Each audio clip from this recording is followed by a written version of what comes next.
Unless the Dallas Mavericks can somehow get Luka another top 5 guy at their position, what they have right now, what they're doing right now is just gonna have to be good enough.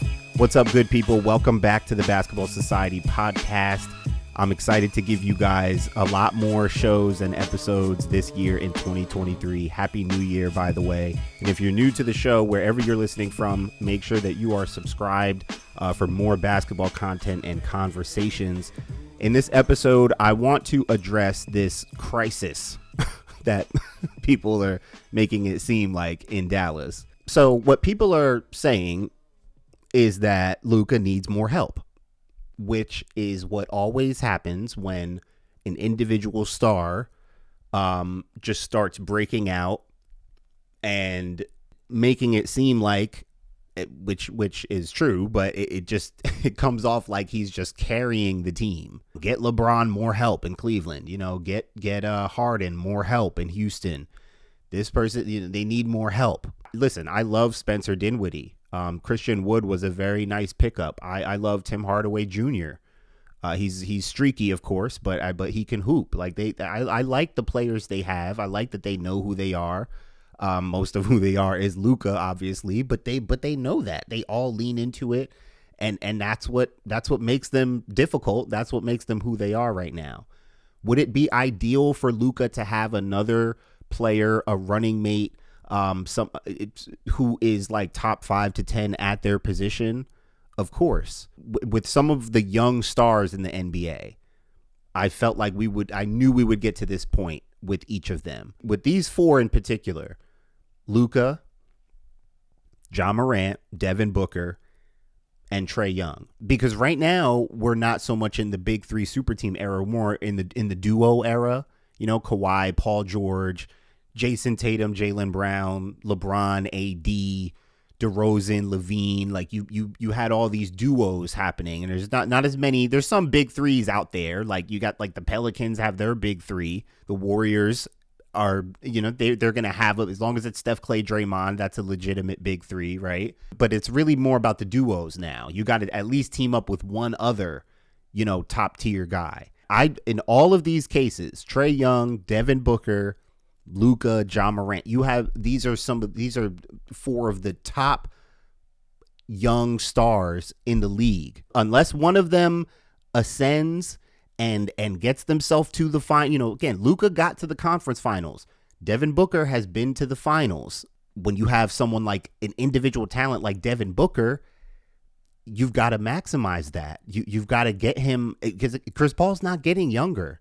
I feel like Ja, even though he's not 6'10", he could go Giannis one year and just be so dominant, no one can stop him. And he may not need a second star to win. And plus, Memphis, I think they've been doing a good job putting together a really overall sound team culture, the way they play. I mean, he's got Desmond. He has weapons. Luka has weapons. These guys have weapons. Spencer Dinwiddie is nice. But what we're really all talking about, what it really comes down to is, are any of these guys going to team up? It's really important for a star to have help, but it's more important about the kind of help that you have. Giannis won a title in 2021 without being on a super team.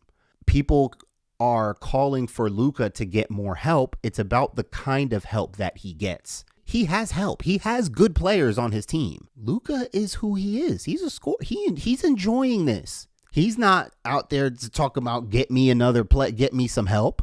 If I got to score 50, get 60 and 20 and 10 to win, if I got to drop back-to-back 50-point games to win, I'm going to do it.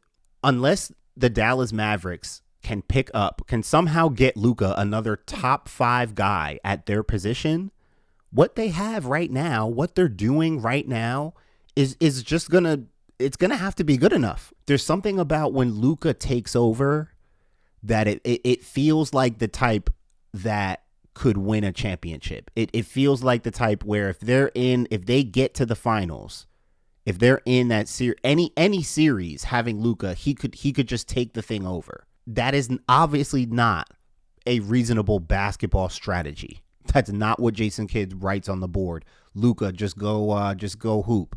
But they know everything goes through Luka. They're good with that. The kind of help he has right now may not be enough to look like a full-on super team, but look, there's not another star player on that team, but they have good players.